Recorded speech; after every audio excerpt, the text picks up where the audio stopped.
నమస్తే అండి.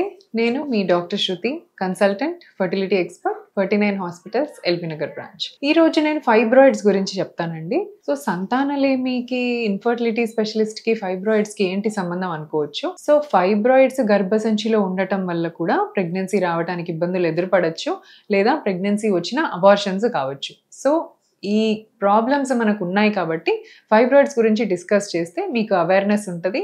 మీరు గైనకాలజిస్ట్‌ని కన్సల్ట్ అవుతారు. మీకు అవసరమైన ట్రీట్మెంట్ త్వరగా తీసుకోవచ్చు. సో, ఫస్ట్ థింగ్ అండి, ఫైబ్రాయిడ్స్ అసలు ఎంత మందిలో ఉంటాయి? Is it very common are is it very rare? Fibroid అంటే క్యాన్సరా? ఇవి కామన్‌గా అడిగే క్వెషన్స్ అన్నమాట. ఫస్ట్ థింగ్ అండి, fibroid is very very common. చాలా మంది అట్‌లీస్ట్ 25-30% ఆఫ్ ద ఫీమేల్స్‌లో కనిపిస్తా ఉంటది.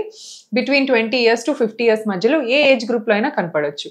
సో, 20 ఇయర్స్ అమ్మాయిల్లో కనిపించొచ్చు, 50 ఇయర్స్ లేడీస్‌లో కూడా కనిపించొచ్చు. సో, ఈ ఫైబ్రాయిడ్స్ చాలా కామన్‌గా ఉంటాయి. సో, మనకి డిఫరెంట్ టైప్స్ ఆఫ్ ఫైబ్రాయిడ్స్ ఉంటాయన్నమాట. సో, కొన్ని గర్భసంచి బయట ఉండొచ్చు. వీటిని సీరోజల్ ఫైబ్రాయిడ్స్ అంటారు. కొన్ని గర్భసంచి వాల్, అంటే ఇప్పుడు గర్భసంచికి మయోమెట్రియం అని గర్భసంచి వాల్ ఉంటదన్నమాట.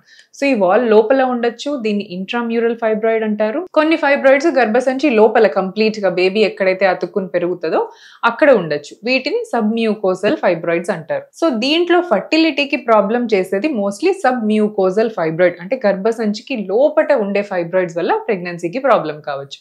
ఇంట్రామ్యూరల్ ఆర్ బయటి వైపు ఉన్న ఫైబ్రాయిడ్స్ తో మనకంత ఇబ్బంది లేదు. అసలు ఎవరిలో చూస్తాం ఫైబ్రాయిడ్స్? అంటే మీకు, నాకు, అందరికీ కామన్ ఏనా అంటే ఫ్యామిలీ హిస్టరీ ఉన్న వాళ్ళకి, అంటే వాళ్ళ మదర్ కి ఫైబ్రాయిడ్స్ ఉంటే, లేదా వాళ్ళ ఆంట్స్ లేదా వాళ్ళ సిస్టర్స్ లో ఫైబ్రాయిడ్స్ ఉంటే వీళ్ళకు ఉండే ఛాన్స్ ఉండదు. సో, ఫెమిలియల్, ఇన్హెరిటెడ్ గా కావచ్చు. ఇంకోటి జెనెటిక్స్.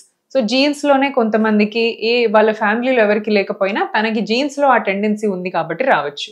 సో, ఇంకా జనరలీ ఆఫ్రికన్ అమెరికన్ ఉమెన్ లో కొంచెం ఎక్కువగా చూస్తూ ఉంటాము.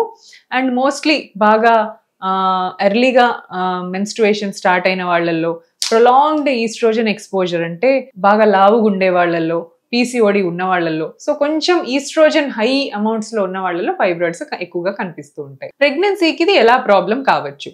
సో, ఫైబ్రాయిడ్ అనేది గర్భసంచిలో ఉన్న స్పేస్ మొత్తం ఆక్యుపై చేసింది కాబట్టి మీకు బేబీ వచ్చి అతుక్కోవడానికి ఇది స్పేస్ ఇవ్వట్లేదు.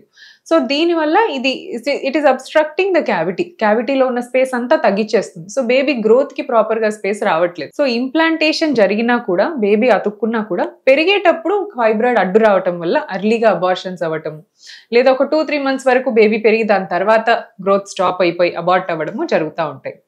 ఇంకొన్ని ఫైబ్రాయిడ్ ట్యూబ్ల దగ్గరగా ఉంటాయి అన్నమాట. సో, గర్భసంచిలో ఉన్న ఫైబ్రాయిడ్స్ కనుక ఈ ట్యూబ్స్ కి ఆనుకొని లోపల వైపు ట్యూబ్స్ దగ్గర ఉన్నాయనుకోండి, tubal blockages ఏర్పడచ్చు.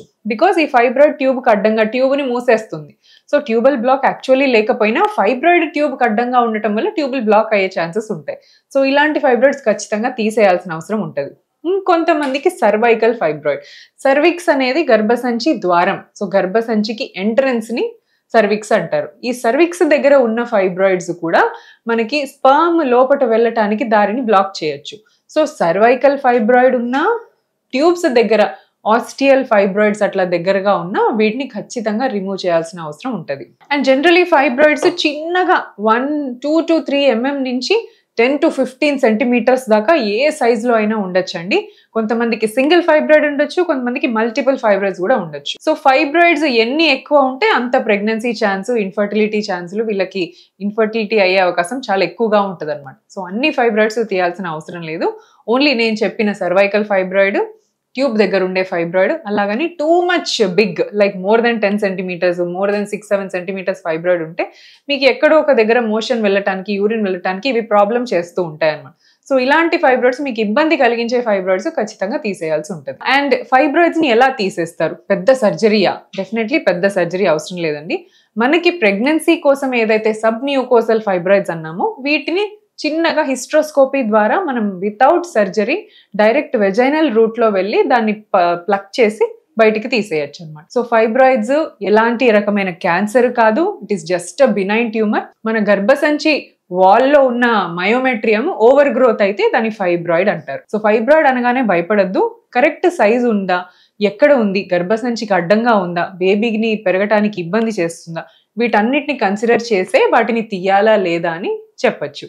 Most of the fibroids మీకు ఇబ్బంది కలిగించవండి. కాకపోతే ఎవరు జాగ్రత్తగా ఉండాలి అంటే, సపోజ్ ఫైబ్రాయిడ్ ఉండి ప్రెగ్నెన్సీ వచ్చింది అనుకోండి, వీళ్ళు కొంచెం రెగ్యులర్గా మానిటర్ చేసుకుంటూ ఉండాలి. స్కాన్లో బేబీ గ్రోత్ చూసుకోవాలి.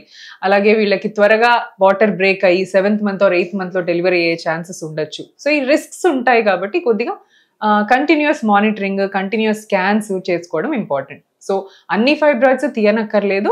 ఏవైతే ప్రెగ్నెన్సీకి ప్రాబ్లం చేస్తాయో వీటిని మాత్రమే తీసుకుంటే చాలు. సో ఈ ఇన్ఫర్మేషన్ మీకు ఫైబ్రాయిడ్ గురించి ఉంటే చాలండి. దీనికంటే ఎక్కువ భయపడటం కానీ ఆర్ దీనివల్ల ప్రెగ్నెన్సీయే రాదా, ఫైబ్రాయిడ్ అంటే పెద్ద ప్రాబ్లమా అని అనుకోకూడదు. సో ఫైబ్రాయిడ్స్కి 49లో కూడా వండర్ఫుల్ ట్రీట్మెంట్ అవైలబుల్గా ఉంది. We have expert surgeons with us. So those who all ఫైబ్రాయిడ్తో సఫర్ అయ్యి ప్రెగ్నెన్సీ ప్లాన్ చేసుకోలేకపోతున్నారు, ఖచ్చితంగా మేము ఇక్కడ మీకు హెల్ప్ కోసం ఉన్నాము. Thank you.